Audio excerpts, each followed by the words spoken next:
Hello बच्चों, let's read the question. Name the materials which can be used for making biogas except cow dung. Now to answer this question, first we will discuss here the key concept, and here the key concept will be biogas power plant.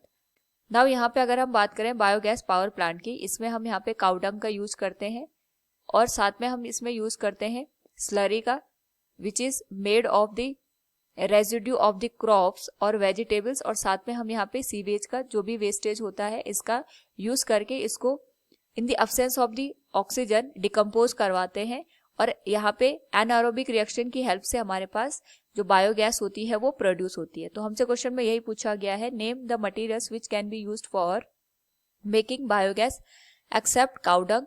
तो इसमें हमारे पास ये biogas power plant show कर रखा है.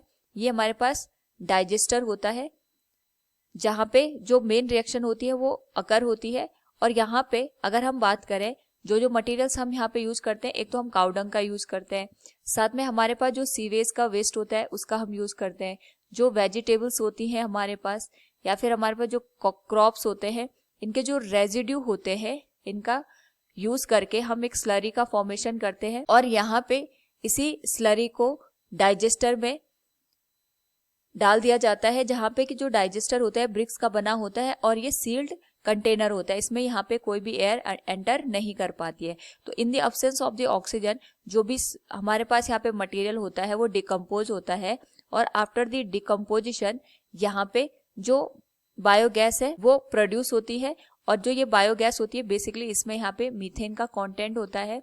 इसको pipe के through हम यहाँ पे एग्जैक्ट करवा लेते हैं. तो जो रिमेनिंग स्लरी होती है वो एज ए फर्टिलाइजर यहाँ पे यूज की जाती है. तो क्वेश्चन में हमसे पूछा गया था, name the materials which can be use for making biogas except cow Dang.